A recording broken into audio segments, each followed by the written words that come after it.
II war crimes. During the early 21st century, Japan was involved in two major wars. These wars occurred at the same time and resulted in countless atrocities. The first of these wars was the Second Sino-Japanese War. This war was a part of the second of an ongoing conflict between Japan and China. This war began at the Marco Polo Bridge in 1937 and ended with Japan's surrender in 1945 after the dropping of the second atomic bomb. The second war was the Pacific War, fought against the Americans. This conflict took place on mostly islands and water spaces within the Pacific and was launched with the unprovoked attack on Pearl Harbor in 1942.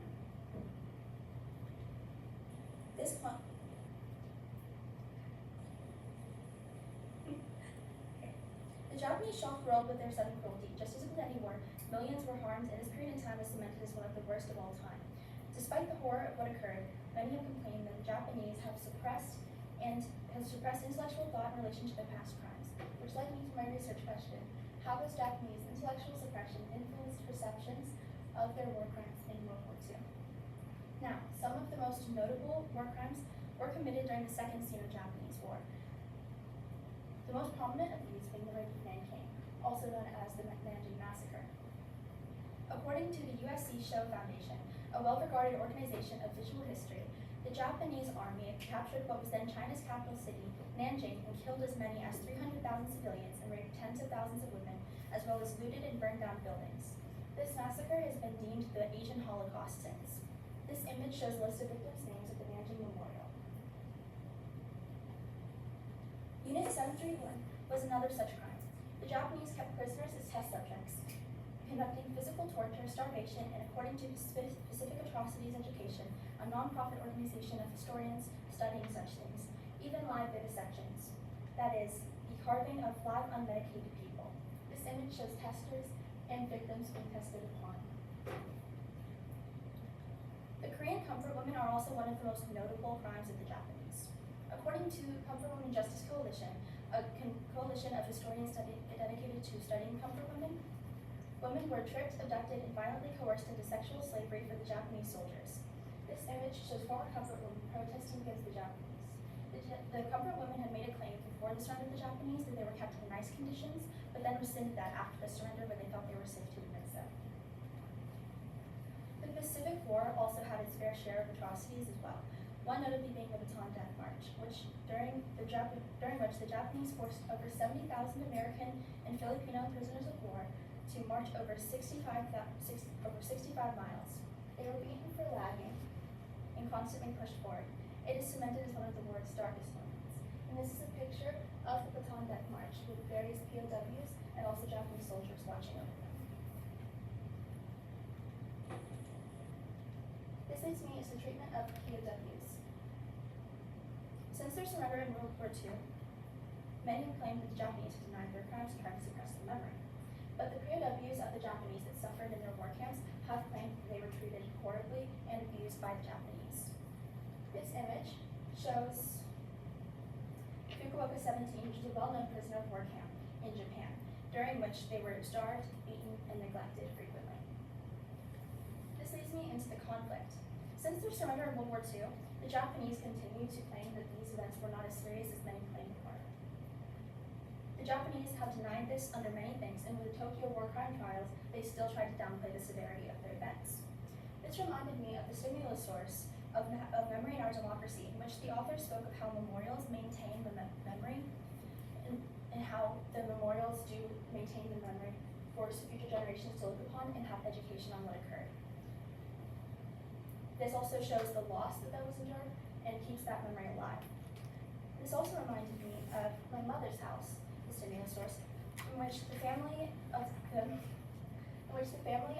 girl who wrote it was constantly trying to undermine the history of the family and not explain it. One example of this was the 2001 NHK controversy. NHK is a popular Japanese channel, also known as Nippon Hoso Ryokai, also translated to Japan Broadcasting Organization. In 2001, they released a watered-down documentary of the comfort women, and it was later revealed that a government official in Japan by the name of Abe had coerced them and paid them into watering down the history and making it appear less severe than it really was. This led me to a possible solution I experimented with the idea of a public apology, in which Japan would formally apologize for their past crimes and acknowledge their wrongs.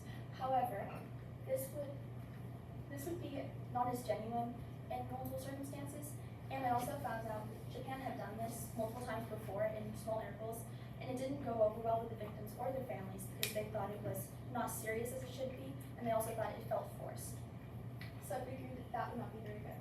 And it also seemed insufficient to many victims' families that they were simply just saying sorry and not offering any kind of reparation or payment for the damage they had done. And that had really insulted them because they were just saying, sorry this happened, but they wanted more than that. However, this would still be an acknowledgement of their wrongs, and it would recognize that what they did was evil and they should not have done it. This led me, though, into my main solution, which was better education. If Japan improves their education system to include information of their past crimes, there will be a raised awareness and understanding of what they had done. The only problems with this, though, is that there would be a severe amount of effort required to do so.